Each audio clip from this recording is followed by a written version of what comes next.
जमाना बदल रहा है, बंदों को अब फिटनेस की नॉलेज हो रही है और तुम आए दिन रील्स देख रहे हो, शॉर्ट्स देख रहे हो। कितने ज्यादा बंदे तुम्हें रिप्ड दिखते हैं, बहुत अच्छी एस्थेटिक फिजिक वाले दिखते हैं, लेकिन तुम अभी भी वैसे के वैसे स्किनी फैट हो या बहुत ज्यादा फैट हो और तुम्हारी सिक्स पैक एब्स नहीं है। या तो अगर तुम स्किनी भी हो तब भी तुम्हारे एब्स की कोई डेफिनेशन नहीं है, फ्लैट बेली है तुम्हारा, स्किनी बेली है। और तुम्हारा ड्रीम भी अगर है कि तुम सिक्स पैक एब अचीव कर पाओ तो इस वीडियो को पूरा एंड तक देखना, क्योंकि मेरे पास ब्लूप्रिंट है कैसे मैं ऐसे मोटा था पहले और सिक्स पैक एब्स नहीं थे, मेरी फिजिक भी बहुत ज़्यादा गंदी थी, मेरे लुक्स भी बहुत ज़्यादा ख़राब थे और मुझे मोटा मोटा बोलते रहते थे, मुझे भैया भैया बोलते रहते थे और मेरे लुक्स भी काफ़ी ज़्यादा डिस्ट्रॉय हो गए थे, मेरी स्किन क्वालिटी ख़राब हो गई थी और मैं एक अंकल जैसा दिखता था।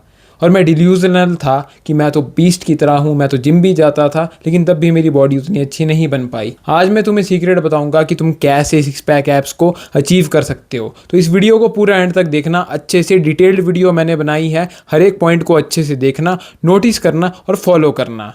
So let's get started. Point number 1, eliminate the fast food. सबसे पहली चीज मैंने क्या की अपनी डाइट में कि मैंने जो भी एक्स्ट्रा चीजें मैं खाता था, जैसे कुरकुरे हो गए, चिप्स हो गए, वो सारी चीजें मैंने एलिमिनेट कर दी। क्योंकि तुम देख सकते हो ये मेरी फोटो है। इस टाइम क्या होता था, जब मुझे काम से छुट्टी होती थी तो मैं जाते जाते एक दुकान में रुक जाता था, बूढ़े अंकल की दुकान थी वो, वहां से मैं चिप्स कुरकुरे वगैरह खरीदता था, 4-5 पैकेट और खा जाता था। कुरकुरे चिप्स में सोडियम बहुत ज्यादा होता है और बहुत ज्यादा इसमें कैलोरीज होती हैं, तो जब मैं इतना ज्यादा खा रहा हूँ खाना फालतू का, एक्स्ट्रा कैलोरीज मैं कंज्यूम कर रहा हूँ, तो मेरी कैलोरीज जो है सरप्लस में चले जाती थी। और ऐसे घटिया फूड से जिसमें कार्ब्स ही होते हैं मैक्सिमम, तो उससे मेरे कार्ब क्रैश भी होता था, मेरे मूड भी खराब रहते थे और उससे जो है जब कैलोरीज मेरी बढ़ जाती थी तो मेरा वेट भी बढ़ने लग पड़ा, मुझे पिंपल्स एक्ने भी होने लग पड़ा, ज्यादा नमक होता है उस चीज में, जिसकी वजह से मेरा फेस भी ब्लोटेड होने लग पड़ा और मैं मोटा होता गया। और ऐसी ही चीज करते करते तुम देख सकते हो एक स्टेज पे मैं ऐसा इतना मोटा हो गया था। तो ये चीजें तुम्हें अपनी डाइट से एलिमिनेट करनी पड़ेगी। कुरकुरे चिप्स अगर तुम खाते हो तो इन्हें खाना बंद कर दो, और अगर खाना ही है तो ओकेजनली हफ्ते में 1 आध दिन खा लो, थोड़ा सा खा लो, दोस्तों के साथ भी शेयर कर सकते हो तुम, लेकिन थोड़ा सा खुद खाओ, ये नहीं कि तुम पूरा पैकेट ही खा रहे हो, नहीं तो तुम्हें आदत पड़ जाएगी। Point number 2, regular 10,000 steps. मैंने क्या किया, जब मैंने फोटोज खिंचवाई थी अपने दोस्तों को कहकर, शर्टलेस फोटोज मैंने खिंचवाई थी, तब मैं बहुत ज्यादा मोटा था, तुम देख सकते हो इस फोटो में। जब मेरे को ये फोटो नोटिस हुई तो मुझे समझ आया कि मुझे अब अपनी एक्टिविटी लेवल्स को भी बढ़ाना पड़ेगा। तो पहला पॉइंट जो मैंने तुम्हें बताया, फास्ट फूड तो मैंने छोड़ दिया था, साथ ही मैंने क्या किया, सुबह जल्दी उठना स्टार्ट किया और अपनी एक्टिविटी लेवल्स को बढ़ा दिया। मैंने 10,000 स्टेप डेली करना स्टार्ट किया। मैं रोज जो है 1 घंटा वॉक करता था, जिससे कि काफी ज्यादा फर्क पड़ गया मेरे फैट लॉस में, मेरी फिजिक में, और मैं धीरे धीरे पतला होने लग पड़ा। जो वॉकिंग होती है बहुत अच्छा कार्डियो है, क्योंकि इसमें ज्यादा इंटेंसिटी भी नहीं होती, ये कोई भी बंदा कर सकता है। अगर किसी बूढ़े आदमी को भी अपना फैट लॉस करना होगा ना, तो वॉकिंग उसके लिए बेस्ट चीज है, क्योंकि बूढ़े बंदों की हड्डियां भी वीक होती है, अगर वो रनिंग करेंगे, हैवी एक्सरसाइज करेंगे तो उनको इंजरीज के चांसेस होते हैं। लेकिन अगर कोई बूढ़ा आदमी भी ना वॉक करता है ना, तो उसके लिए वो चीज़ आसान होगी, ज़्यादा इंटेंसिटी भी नहीं होगी, और अगर वो लंबी वॉक करेगा तो उसके फैट लॉस में उसको हेल्प मिलेगी। आजकल तुम्हें पता है बंदों में मोटिवेशन नहीं होती और बंदे रनिंग वगैरह नहीं करना चाहते, और रनिंग करेंगे थक जाएंगे तो अगले दिन वो दोबारा नहीं उठ पाएंगे।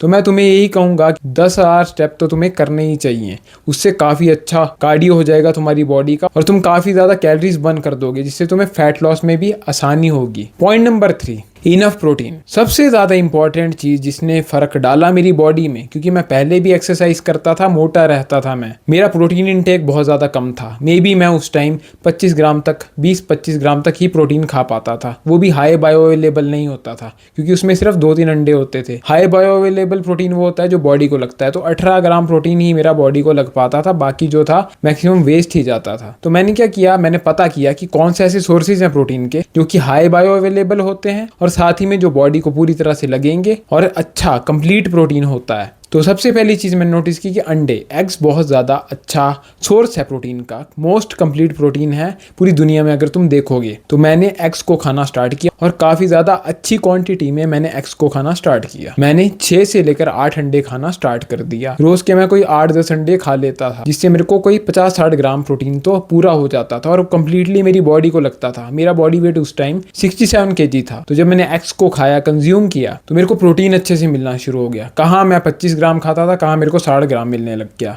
और साथ ही में मैंने सोया चंक्स को भी ऐड किया। हालांकि वो एक कंप्लीट प्रोटीन नहीं है, लेकिन फिर भी एक अच्छा सोर्स है। अगर तुम 100 ग्राम सोया चंक्स भी खाते हो ना, तो उसमें तुम्हें 35-40 ग्राम तक तुम्हें प्रोटीन मिल जाता है। जो कि बुरा नहीं है। तो अगर मुझे 50-60 ग्राम अंडों से मिल जाता था, सोया चंक से मुझे मिल जाता था 30-35 ग्राम, जिससे कि मेरा टोटल प्रोटीन इंटेक हो जाता था 90 ग्राम के आसपास। और साथ ही में मैं एक पैकेट दही भी खाता था ताकि मुझे डाइजेशन में हेल्प मिले, क्योंकि दही जो है प्रोबायोटिक होता है, जो कि पचने में, खाने को पचने में हेल्प करता है और ऐसे भी अच्छा होता है रिकवरी के लिए। और दही में भी तुम्हें एक पैकेट में हाई बायो अवेलेबल प्रोटीन मिल जाएगा 6 ग्राम तक। तो अगर तुम उसको भी ऐड कर लो तो 100 ग्राम तक मेरा प्रोटीन पूरा हो जाता था। तुम अगर अंडे नहीं खाते तो तुम पनीर भी खा सकते हो। पनीर में 100 ग्राम में जो है 18 ग्राम प्रोटीन तुम्हें मिल जाता है, तो तुम पनीर भी कंज्यूम कर सकते हो। तो अगर हम कैलकुलेट करके देखें तो मुझे लगभग 100 ग्राम से या 100 ग्राम से ऊपर भी प्रोटीन मिल जाता था। मेरा बॉडी वेट कितना है? 60 ग्राम। हालांकि मुझे 120 ग्राम प्रोटीन खाना चाहिए ज़्यादा मसल गेन करने के लिए, लेकिन अगर मैं 100 ग्राम तक भी खा रहा हूँ तो मोर देन इनफ है, क्योंकि मैं बॉडी वेट एक्सरसाइज करता था, बॉक्सिंग करता था, जिस वजह से जो है प्रोटीन से ही ज़्यादा मेरे को हेल्प मिली। मेरी बॉडी रिकॉम्पोजिशन हुई। रिकॉम्पोजिशन का मतलब है जो फैट जो है मेरा बर्न होता गया, क्योंकि मैं वॉक करता था,